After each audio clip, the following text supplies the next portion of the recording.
Good morning welcome to exam today. મિત્રો 24 December 2025ના relative current અફેર્સની discussion આ વિડીયોમાં આપણે કરવાના છે, તો છેલ્લે સુધી વિડીયો સાથે બની રહેજો. કરંટ અફેર્સ ઇમ્પોર્ટન્ટ ટોપિક છે, દરેક એક્ઝામમાં પ્રશ્ન પૂછવામાં આવે છે. મિત્રો ટોપિક પર આવીએ. 24 ડિસેમ્બર, ક્વેશ્ચન નંબર 1 છે, હાલમાં રાષ્ટ્રીય ગણિત દિવસ ક્યારે મનાવવામાં આવ્યો? તો દર વર્ષે 22 ડિસેમ્બરના રોજ રાષ્ટ્રીય ગણિત દિવસ મનાવવામાં આવે છે. 22 ડિસેમ્બર સમગ્ર ભારતમાં રાષ્ટ્રીય ગણિત દિવસ ઉજવવામાં આવે છે. આ દિવસ શ્રીનિવાસ રામાનુજનનો જન્મદિવસ છે, જેઓ ભારતના અત્યાર સુધીના મહાન ગણિત શાસ્ત્રીઓમાંના એક હતા. સેકન્ડ છે, પંચાયતી રાજ અને આદિજાતિ બાબતોના મંત્રાલય દ્વારા હાલમાં કયા શહેરમાં પેસો મહોત્સવનું આયોજન કરવામાં આવ્યું? તો મિત્રો રાઈટ આન્સર છે એમાં વિશાખાપટ્ટનમ ખાતે. મંત્રાલય છે પંચાયતી રાજ અને આદિજાતિ, અને આયોજન કરવામાં આવ્યું છે વિશાખાપટ્ટનમ. ક્યાં શું કરવામાં આવ્યું? પેસા મહોત્સવનું આયોજન કરાયું છે. 3 નંબર છે, હાલમાં $700 બિલિયનની નેટવર્થ ધરાવતા પ્રથમ વ્યક્તિ કોણ બન્યા? તો મિત્રો એ બન્યા છે Elon Musk. Elon Musk $700 billion net worth ધરાવતા પ્રથમ વ્યક્તિ બની ગયા. ટેક અબજોપતિ એલોન મસ્ક ઇતિહાસ રચ્યો. તેઓ વિશ્વના પ્રથમ વ્યક્તિ બન્યા છે જેમની કુલ સંપત્તિ $700 બિલિયનને વટાવી ગઈ છે. ફોર્બ્સ બિલિયનર્સ ઇન્ડેક્સ અનુસાર તેમની કુલ સંપત્તિ લગભગ 749 બિલિયન થઈ ગઈ. મિત્રો એલન મસ્ક ટેસ્લાના માલિક છે, સાથે સ્પેસ એક્સના માલિક છે, અને ટ્વિટરના પણ તેઓ માલિક છે. હાલમાં કયા સ્થળે સાયબર સુરક્ષા અને સંચાર સાથી એપ પર સેમિનારનું આયોજન કરવામાં આવ્યું? તો રાઈટ આન્સર છે મિત્રોમાં અમદાવાદ ખાતે.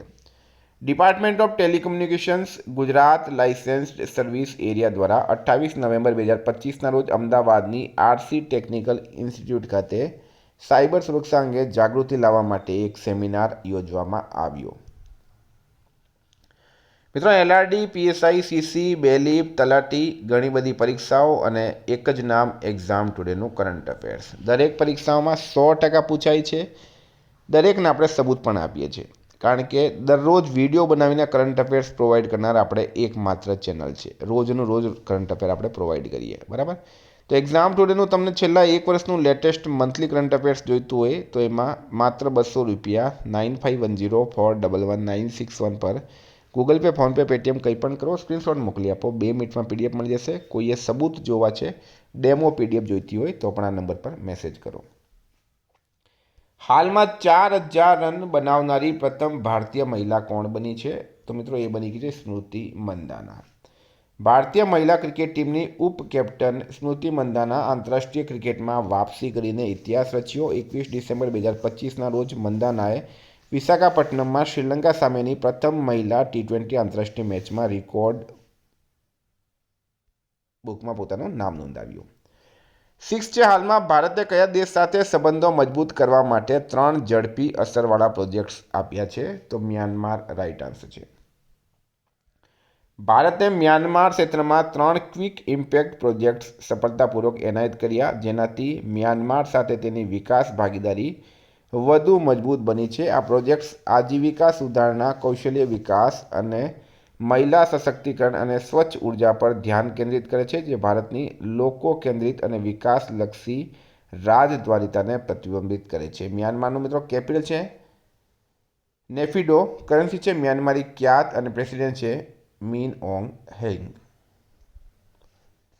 હાલમાં ભારત અને કયો દેશ મુક્ત વેપાર કરવા પર સહમત થયા છે? તો મિત્રો રાઈટ આન્સર છે આમાં ન્યૂઝીલેન્ડ. મુક્ત વેપાર એટલે કે ફ્રી ટ્રેડ એગ્રીમેન્ટ થયું છે ભારત અને ન્યૂઝીલેન્ડ વચ્ચે. હવે ન્યૂઝીલેન્ડનું મિત્રો કેપિટલ છે વેલિંગ્ટન, કરન્સી છે ન્યૂઝીલેન્ડ ડોલર, અને પીએમ છે ક્રિસ્ટોફર લક્સન. હાલમાં આઈઆઈએફએલ ફાઇનાન્સના ચેરમેન તરીકે કોની નિમણૂક કરવામાં આવી છે? તો રાઈટ આન્સર છે મિત્રોમાં બીપી કાનૂનગોની. ભારતના નાણાકીય ક્ષેત્રમાં એક મહત્વપૂર્ણ નેતૃત્વ વિકાસમાં આઈઆઈએફએલ ફાઇનાન્સ બીપી કાનૂનગોને તેના બોર્ડના નોન એક્ઝિક્યુટિવ ચેરમેન તરીકે નિયુક્ત કર્યા છે. કંપનીના બોર્ડ દ્વારા આ નિમણૂકને તાત્કાલિક અસરથી મંજૂરી આપવામાં આવી. આનાથી કેન્દ્રીય બેન્કિંગ અને નિયમનકારી ક્ષેત્રમાં ઊંડો અનુભવ ધરાવતી વ્યક્તિને આનાથી અગ્રણી નોન બેન્કિંગ નાણાકીય કંપનીમાં લાવવામાં આવશે. 9 છે, હાલમાં કયા રાજ્ય સરકારે કાવેરી બેસિનમાં ઓટર સંરક્ષણ પહેલનું અનાવરણ કર્યું? તો એ કર્યું છે તમિલનાડુ સરકારે. તમિલનાડુ સરકારે કાવેરી નદીના ડેલ્ટામાં જોવા મળતી સંવેદનશીલ પ્રજાતિ સ્મૂથ કોટેડ ઓટરના રક્ષણ માટે ખાસ સંરક્ષણ પહેલ શરૂ કરી. આ કાર્યક્રમ ઓટરની વસ્તીનો અભ્યાસ કરવા, રહેઠાણો સુધારવા અને ઓટર અને સ્થાનિક માછીમારી સમુદાયો વચ્ચેના સંઘર્ષોને ઘટાડવા પર કેન્દ્રિત છે. તમિલનાડુનું કેપિટલ છે મિત્રો ચેન્નઈ. સીએમ છે એમ.કે. સ્ટાલિન. રાજ્યપાલ છે આર.એન. રવિ. હાલમાં પીએમ મોદીએ ક્યાં 10,601 કરોડના ખાતર પ્લાન્ટનું ઉદ્ઘાટન કર્યું? તો મિત્રો અસમના ડિબ્રુગઢમાં કરવામાં આવ્યું છે. નરેન્દ્ર મોદીએ આસામના ડિબ્રુગઢ જિલ્લાના નામરૂપમાં 10,601 કરોડના એમોનિયા યુરિયા ખાતર પ્લાન્ટનો શિલાન્યાસ કર્યો. આ project Assam valley fertiliser and chemical company limited હેઠળ બનાવવામાં આવી રહ્યું છે. 11 છે. હાલમાં નાણામંત્રી નિર્મલા સીતારમણે કયા રાજ્યની શાળાઓમાં એઆઈ લેબ શરૂ કરી છે? નાણામંત્રી છે નિર્મલા સીતારમણ. એમણે કયા રાજ્યની શાળાઓમાં આર્ટિફિશિયલ ઇન્ટેલિજન્સ લેબ શરૂ કરી? તો મિત્રો કર્ણાટક રાઇટ આન્સર થશે આમાં. નિર્મલા સીતારમણ કર્ણાટકની સરકારી શાળાઓમાં એઆઈ સ્ટેમની 5A1 સ્ટેમ અને રોબોટિક્સ પ્રયોગશાળાઓ સ્થાપવા માટે CSR પ્રોજેક્ટ શરૂ કર્યું છે. મિત્રો 12 નંબર છે. હાલમાં ઈરા આઇક સાબનું 105 વર્ષની ઉંમરે નિધન થયું છે. તેઓ કોણ હતા? તો એક અમેરિકા નૌસૈનિક હતા. બરાબર. બીજા વિશ્વયુદ્ધમાં યુએસ નેવીના ભૂતપૂર્વ સૈનિક અને પર્લ હાર્બરમાં બચી ગયેલા ઈરા આઇકે સાબનું 105 વર્ષની ઉંમરે અવસાન થયું છે. 13 છે. હાલમાં નરેન્દ્ર મોદીએ ગોપીનાથ બારદોલઈની પ્રતિમાનું ઉદ્ઘાટન ક્યાં કર્યું? નરેન્દ્ર મોદી દ્વારા ગોપીનાથ બારદોલઈની પ્રતિમાનું ઉદ્ઘાટન ક્યાં કરવામાં આવ્યું છે? રાઇટ આન્સર છે મિત્રોમાં ગુવાહાટી ખાતે. ગુવાહાટીમાં પીએમ મોદી આસામના લોકપ્રિય નેતા ગોપીનાથ બોરદોલઈની 70 ફૂટ ઊંચી પ્રતિમાનું અનાવરણ કર્યું હતું. સાથે 4,000 કરોડના ખર્ચે દેશના પ્રથમ પ્રકૃતિ આધારિત થીમ પર બનેલા એરપોર્ટ ટર્મિનલનું ઉદ્ઘાટન કર્યું. હાલમાં કયા દેશે વિશ્વના સૌથી મોટા પરમાણુ પ્લાન્ટ કાશીવાજીકા કારીવાના પુનઃ પ્રારંભને મંજૂરી આપી? તો મિત્રો જાપાનને આપી છે. કાશીવાજાકી કારીવા જાપાનમાં એક વિશાળ પરમાણુ વીજ પ્લાન્ટ છે જે વિશ્વના સૌથી મોટામાંનો એક છે, જેમાં ટેપકો દ્વારા સંચાલિત 7 રિએક્ટર યુનિટ છે. 2007ના ભૂકંપ અને 2011ના ફુકુશીમા દુર્ઘટના પછી અસંખ્ય સલામતી મુદ્દાઓ અને સ્થાનિક વિરોધના કારણે તે બંધ કરવામાં આવ્યું. જાપાનનું કેપિટલ છે મિત્રો ટોક્યો. કરન્સી છે યેન. પીએમ છે સના ટાકીચી. મિત્રો હાલમાં જાપાનના કોકીચી અજુકાવા 102 વર્ષની ઉંમરે માઉન્ટ ફુજી ચડ્યા. પીએમ મોદી જાપાનના પ્રધાનમંત્રીને કિંમતી પથ્થરો અને ચાંદીના ચોપ સ્ટિક્સથી જડિત બાઉલ સેટ ભેટમાં આપ્યો. જાપાને વિશ્વનો પ્રથમ યેન આધારિત સ્ટેબલ કોઇન JYPC લોન્ચ કર્યો. માસાકો નોજાકો જાપાનનો કલ્ચરલ મેરિટ એવોર્ડ મેળવનાર પ્રથમ અવાજ કલાકાર બન્યા. સના તાકાચી જાપાનના પ્રથમ મહિલા વડાપ્રધાન બન્યા. 15 છે. હાલમાં ભારતનો પ્રથમ રાજ્ય સ્તરનો વાઘ કોરિડોર ક્યાં બનાવવામાં આવશે? ભારતનો પ્રથમ રાજ્ય સ્તરનો વાઘ કોરિડોર મિત્રો એ મધ્યપ્રદેશમાં બનાવવામાં આવશે. મધ્યપ્રદેશ ભારતનો પ્રથમ રાજ્ય સ્તરીય બહુરાષ્ટ્રીય ઉદ્યાન વાઘ કોરિડોર વિકસાવી રહ્યું છે. 961 કિલોમીટરમાં ફેલાયેલો આ કોરિડોર કાન્હા, બાંધવગઢ, પન્ના અને પેંચ જેવા મુખ્ય વાઘ અભયારણ્યોને જોડશે. મિત્રો મધ્યપ્રદેશનું કેપિટલ છે ભોપાલ. સીએમ છે મોહન યાદવ. રાજ્યપાલ છે મંગુભાઈ પટેલ.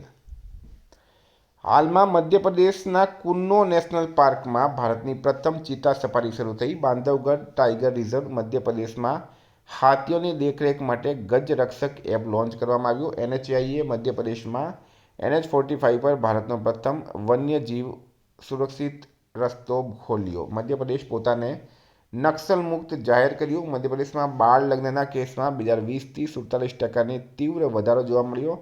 ભોપાલમાં 22મું અખિલ ભારતીય વાર્ષિક TDS પરિષદ યોજાયું છે. મધ્યપ્રદેશનું નોરાદહી અભયારણ્ય ચિત્તાઓ માટે ત્રીજું નિવાસી સ્થાન બન્યું. હાલમાં કોણે SAFF મહિલા ક્લબ ચેમ્પિયનશિપ 2025 જીતી? તો મિત્રો એ ઈસ્ટ બંગાળ FC દ્વારા જીતવામાં આવી. ઈસ્ટ બંગાળ FCએ નેપાળના APF પર 3-0થી શાનદાર જીત મેળવીને પ્રથમ SAFF મહિલા ક્લબ ચેમ્પિયનશિપ 2025 જીતી લીધી. સ્પર્ધાની ફાઇનલ નેપાળના કાઠમંડુના દશરથ સ્ટેડિયમ ખાતે યોજાઈ હતી. મિત્રો 17 છે. હાલમાં transformational leader of the year award કોને મળ્યો છે? તો એ જય શાહને મળ્યો છે. અને જય શાહ કોણ છે મિત્રો? ICCના ચેરમેન છે. જય શાહને ભારતીય અને વિશ્વ ક્રિકેટમાં તેમના વ્યાપક અને દૂરગામી યોગદાન બદલ NDTV Indian of the year 2025 સમારોહમાં transformational leader of the year એવોર્ડથી સન્માનિત કરવામાં આવ્યા છે. તો મિત્રો વાત કરીએ આપણે રિવિઝનની. તો 23 ડિસેમ્બર 2025 હાલમાં વિશ્વ ધ્યાન દિવસ ક્યારે ઉજવવામાં આવ્યો? તો 21 ડિસેમ્બરે. યુરોપિયન યુનિયને કયા દેશ માટે 90 બિલિયનની લોન મંજૂર કરી? યુક્રેન. રાઇટ આન્સર છે. હાલમાં BWF વર્લ્ડ ટૂર ફાઇનલ્સમાં સાત્વિક સાઈરાજ અને ચિરાગ શેટ્ટીની ભારતીય પુરુષ ડબલ્સની જોડીએ બ્રોન્ઝ મેડલ જીત્યો છે. કોણે કચ્છના ધોરડો ખાતે સફેદ રણમાં રણ ઉત્સવ 2025નો પ્રારંભ કરાવ્યો? ભૂપેન્દ્ર પટેલ. રાઇટ આન્સર છે. હાલમાં કયા દેશે 21 ડિસેમ્બરને ચિંતન દિવસ તરીકે જાહેર કર્યું? ઓસ્ટ્રેલિયાએ. કયા દેશે છેતરપિંડી કરનારાઓ માટે ફરજિયાત કોરડા મારવાની જાહેરાત કરી? સિંગાપુર. રાઇટ આન્સર છે. નરેન્દ્ર મોદીએ તાજેતરમાં ₹3200 કરોડના રાષ્ટ્રીય ધોરીમાર્ગ પ્રોજેક્ટ્સ ક્યાં લોન્ચ કર્યા? પશ્ચિમ બંગાળમાં. હાલમાં રાષ્ટ્રપતિ દ્રૌપદી મુર્મુએ PSC અધ્યક્ષોના સંમેલનનું ઉદ્ઘાટન હૈદરાબાદમાં કર્યું છે. 20 ડિસેમ્બર 2025ના રોજ સશસ્ત્ર સીમા બળનો કયો સ્થાપના દિવસ મનાવવામાં આવ્યો? 62મો. કયો દેશ વિશ્વનો સૌથી મોટો મખાના ઉત્પાદક દેશ બન્યો? ભારત. રાઇટ આન્સર છે. હાલમાં ભારતે કયા દેશના એન્જિનિયર માટે વિઝા નિયમોમાં છૂટછાટ આપી? ચીન. રાઇટ આન્સર છે. કયા દેશે ઓપરેશન હોક આઈ સ્ટ્રાઇક શરૂ કર્યું? અમેરિકા. રાઇટ આન્સર છે. શ્રીનિવાસનનું અવસાન થયું છે. તેઓ કોણ હતા? અભિનેતા. કોણે ICU 124મી એમેચ્યોર ગોલ્ફ ચેમ્પિયનશિપ ઇન્ડિયા જીતી? સુકમન સિંઘે. 11મો. નેપાળ વુડ ઇન્ટરનેશનલ એક્સપો 2025નું આયોજન કાઠમંડુમાં કરાયું. કેન્દ્ર સરકારે BSF ભરતીમાં અગ્નિવીરો માટે કેટલા ટકા અનામતને મંજૂરી આપી? 50%.